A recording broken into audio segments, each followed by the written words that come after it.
Pecan Tree Line Lane, I'm Larry Marble. It's time for a big old heaping helping of ag information. You're listening to our program courtesy of the good folks at D&D Farm and Ranch on I-10 in Seguin. That's ddtexasoutfitters.com. Neighbor, let's take a look at commodity moves from yesterday. Corn prices tried to expand the rally into Tuesday, but the midday price turned red. Looks like the turnaround Tuesday fade was limited to 3.5 to 6.5 cents. New crop December closed at $5.51 flat. Soybeans initially started their Tuesday trade with gains before slipping at midday. Afternoon action then rallied with prices back 7.25 to 9 cents higher, with November now having its 11th green day in the past 15 sessions. Meal prices rallied back, having gained 6.40 to 8.10 and leaving December contracts at the highest since the grain stocks report. Wheat futures stayed red in the afternoon. KC traded with a new December contract high at 8.14.5. But futures saw a 4 to an 8.5 cent loss that left December below the $8 per bushel for the close. The cotton rally pressed onward to new highs. Triple-digit loss on the day ensued, though. December cotton closed $2.59 in the red and $4.22 off the new $121 high. Lean hog futures faded from a $4.10 rally, finally seeing a triple-digit loss on a turnaround Tuesday. Lost anywhere from $50 to $1.90 by the bell. Live cattle saw the board above $130 for the front month December. Prices then pulled back during the afternoon, closing $1.10 to $1.95 in the black. Neighbor, there's your futures moves. We're on the line with Sean Geiswhite, Gillespie Livestock, Fredericksburg. Sean, how did sheep and goats sell?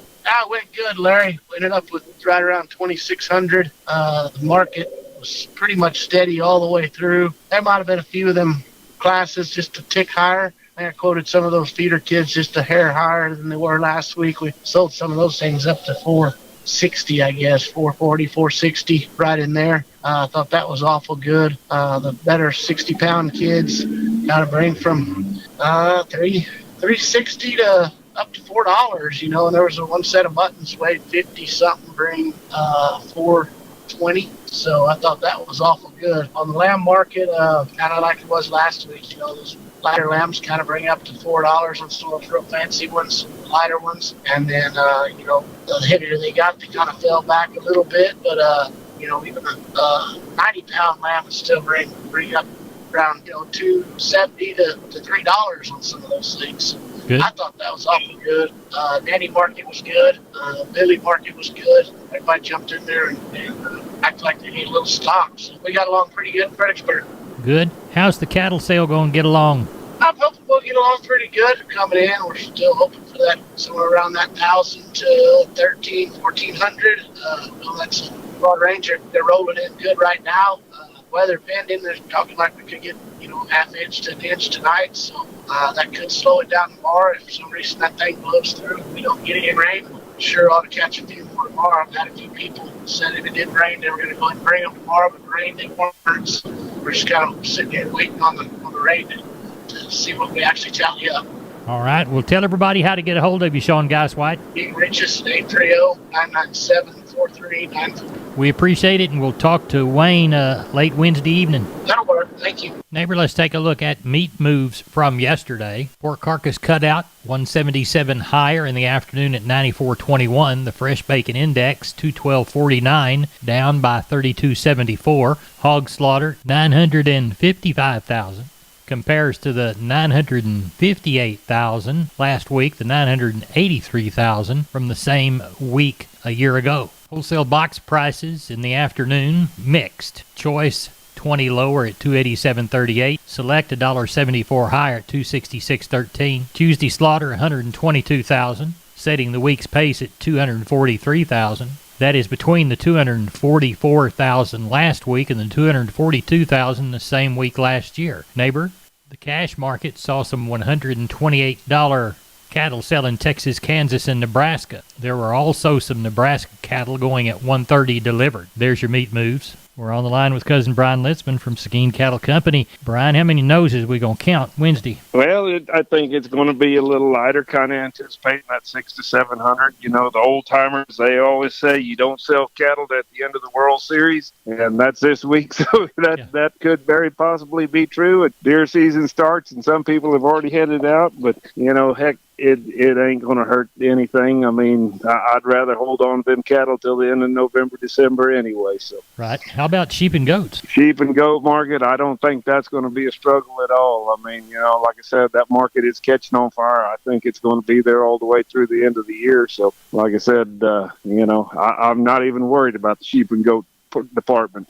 And Larry, yes, I've got 4 Angus bulls. They're 3 to 4 year olds, and the man's going to guarantee them straight and sound, but he's switching over to Hereford bulls. So if a man needs something to cover some cows, they got their working pants on. I think he can buy them right. So okay.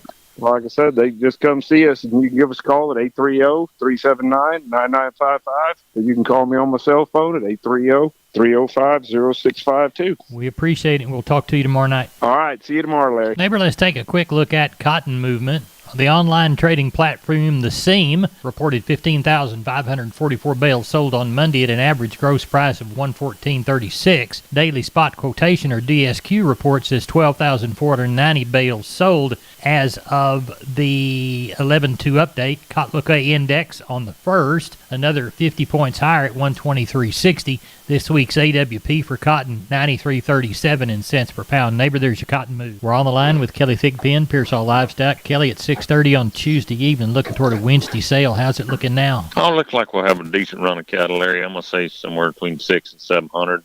Not many cows in the mix at all. There's very few cows on hand right now. No pairs, just a couple to palpate. Have a few packer cows, but most of it's calves and yearlings, and we don't have near the big bunches like we had last week. Most of them smaller groups of cattle. I guess biggest bunch of cattle we got's about 90 head of good crossbred calves, all off one place, and then jumps down to about 30 head in the next month. But looked like a pretty decent kind of run, like I say, 600-700 head. Tell everybody how to contact you, Kelly. You can call us there at the office, 830-334-3653. Mobile number is 830-334-1047. The website's PearsallLivestock.com. Thank you so much. Talk to you tomorrow. Thank you. Bye-bye. Bye-bye. Neighbor, let's talk about PMI, pipe, steel, and fencing. San Antonio, High, Hondo, Kerrville, Robstown, Jourdanton, and Laredo. Contact the Hondo store at 830-426-2912. That's 830-426-2912.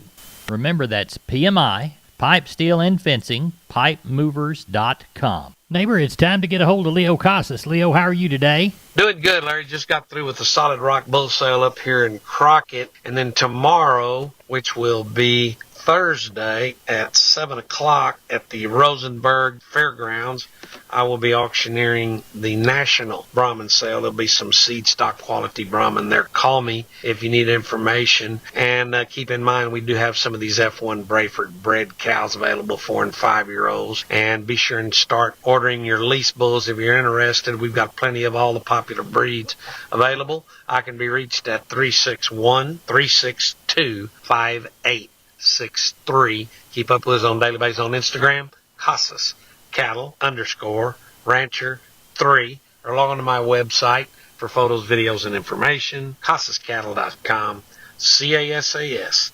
CasasCattle.com. We're the bull people. I'm on the line with Stephen from D&D Farm and Ranch on I-10 in Seguin. That's DD Texas Outfitters. Stephen, you've got a piece of equipment that's very important to hog producers you want to talk to us about today. Yes, sir. So we are having a fire sale, Larry, on all of our 58SX hog scales from WW Paul. What's the fire sale price? $1,750, $1,750. Everybody, if you've got hogs, particularly you show hog boys, you need to get in there. These will make it work for you. Stephen, tell everybody how to get a hold of you. Larry, you guys can reach me at 830-379-7340, extension 161. That's Stephen from D&D Farm and Ranch, DD Texas Outfitters. We are on the line with Carl Herman, Caldwell Livestock Commission Company, going to have our Wednesday sale. Carl, what's it looking like Tuesday night about 7? You know, it's been pretty busy, and a whole lot of cattle. We got a lot of cattle coming tomorrow. You know, I'm looking for somewhere between 800 and 900, maybe 1,000 cattle coming in. it's getting kind of late in the year. You know, somebody hadn't sold anything or fixing to, and frost right around the corner. A lot of them are trying to get some cattle sold. So anyway, I'll look for a pretty good run tomorrow. Tell everybody how to get a hold of you for the Wednesday sale in Caldwell. Okay, my number's 979-820-5349. Call the barn, 567-4119. Or if you're in the Giddings and surrounding area, call Max Ebner, 540-8676. We appreciate it, and we'll talk to you after the sale. Yes, sir. Thank you. Neighbor, let's take a look at our grain commentary, courtesy of John Tuggle & Company, Corpus. After a fairly mediocre rise over the last couple of weeks, corn futures closed down 6 cents yesterday. Lower crude oil prices added to the negative tone for the day, but the huge profit margins currently enjoyed by the ethanol industry bode well going forward. USDA reported Monday afternoon that the U.S. corn crop is now 74% harvested ahead of the 5-year average of 66. The milo crop 80% harvested compared to the 5-year average of 70. Corpus Christi's public elevator currently without a milo vessel until early next week, which is largely responsible for their present unwillingness to accept milo over 5% total damage. Expectations are that they will ease somewhat once they get to pouring on their next vessel later in the week. Corpus Christi's public elevator and ADM open this week for milo trucks 7 to 245, max 5% total damage. Cargill Houston open Wednesday through Friday 7 to 3, max 20% damage. For help marketing your grains, it's 800-2-TUGGLE, Tuggle & Company, Corpus. Neighbor Gary Butler decided to go to the ball game, so in his place, until he gets back, we're going to give you an edition of Focus on Ag. Here it is. Preparations for the 88th Annual Convention of the state's largest farm and ranch organization. I'm Tom Nicoletti with Focus on Agriculture on the Texas Farm Bureau Radio Network. We now go to TFB Network's Gary Joyner for today's report. I'm in Waco with the Vice President of the Texas Farm Bureau, Mark Daniel, who just chaired the State Resolutions Committee of the organization to talk about policy potentials for 2022. Mark, what was the mood of the group? What were some of the topics that had the interest among the farmers and ranchers? You know, we had a lot of great discussion. We talked about livestock and property rights and taxes and the issues that get surfaced by these counties, that they're all really good personal stories and things that come in, and we have great conversation amongst these subcommittees, and it goes before the main committee, and like always, what we pass here goes on to the state convention, put it before the general body, and get voted on one more time before it goes in the book. Why is it important to hear from the grassroots leaders in a process like this? Well, that's our base organization. Everything we do starts at the grassroots, and that's how our organization functions, and that's how we're going to keep it. What happens next with the ideas that were approved by this committee?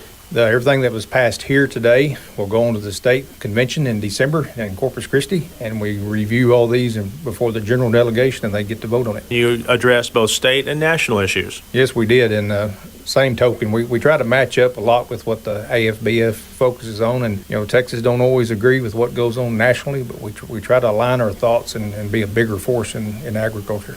A lot of concerns about a growing Texas and maybe interest in Texas property by both state interests and even foreign interests. Foreign ownership of our property and our businesses was a big topic. We will be discussing some future policy that's going to come up at the state level to address some of these concerns. That's Mark Daniel, Vice President of the Texas Farm Bureau. That is TFB Network's Gary Joyner reporting. I'm Tom Nicoletti with the Texas Farm Bureau Radio Network. When we moved to Texas, we were like fish out of water. We didn't know anyone in our neighborhood until our Texas Farm Bureau insurance agent came to the house. She was so helpful and reassuring, a friendly face with that Texan hospitality I'd heard about. When we purchased a Texas Farm Bureau insurance policy, we knew we were making the right choice. We knew our family would be protected. Visit Texas Farm Bureau Insurance today at tfbinsurance.com to find an insurance agent who's a true neighbor. Coverage and discounts are subject to qualifications and policy terms and may vary by situation. Neighbor, let's take a look at the grains, courtesy of John Tuggle, 800-288-4453. Milo through Corpus in November, D's plus 85, 1175. Houston, D's plus 105, 1211, and Progresso, 1120.